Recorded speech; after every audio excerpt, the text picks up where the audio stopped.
Батырбек Акматов тоң аймагындагы көк сайда уян жүндү койлорду багып, кыргыз тоолуу мериносу породасын өстүрүп келет. Мал чарбасына бала кезинен аралашып, аны мыкты өздөштүргөн. Азыр ак топоз жана кыргыз жылкыларында багып, тоолуу аймакта малдын сапатын арттырууда.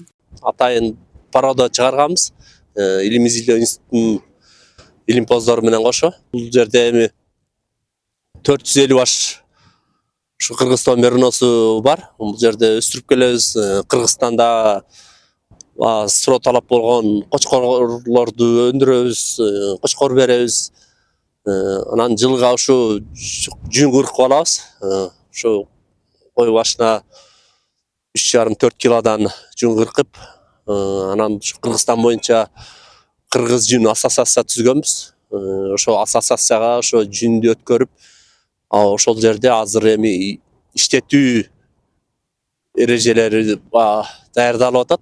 Союз малында тоолуу кыргыз меринос породасы мал чарбачылыгында маанилүү орунду ээлеп, чабандарга туруктуу киреше алып келчү. Жүнү калың, сапаты жогору болгон. Бирок жүн иштеткен ишканалардын жабылышы менен жүн өндүрүү токтоп, малчылар башка породадагы койлорго түшкөн.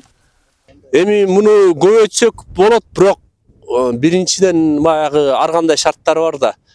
Биринчиден өзүн актоосу азыр жүн иштетилип кетмейинче, жүндүн баасы көтөрүлмөйүнчө муну да көбөйтүш оорураак болуп калат да. Эми азыр той деген маселе бар.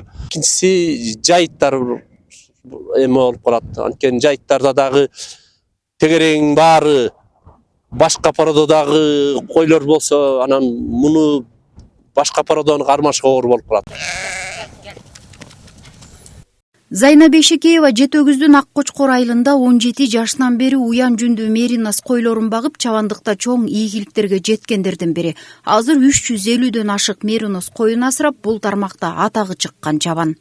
Ал кезде 500гө чейин бакчыбыз, 500 туар кой, жалаң туар кой. Бул кезде уже коро толтура козу болуп, жөнө бакылдап ушу жерде 15-20 жардамчылар келип, өзүнчө эле бир эмеге батып калчубуз балам. Жөн эле жерге төл батпай дегендей, элдин маанайы жакшы, ушундай болор элек балам. Эми буюрса ал күндө келет деп ойлойм.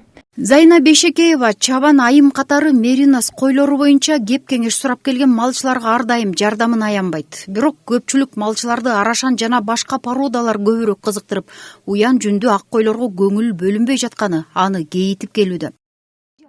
Азыр бул койдун баасы жок, баркы жок болуп, мына ошо бир 7-8 жылдан бери жүнү өтпөдү.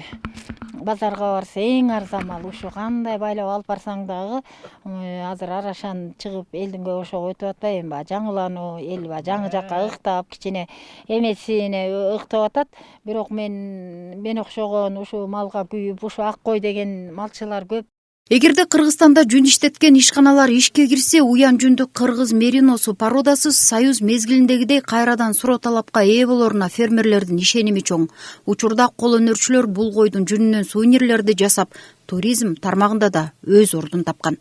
Гүлбарчын Молдоева, Данияр Акунов, Батыр Абиев, Ысык Көл облусу.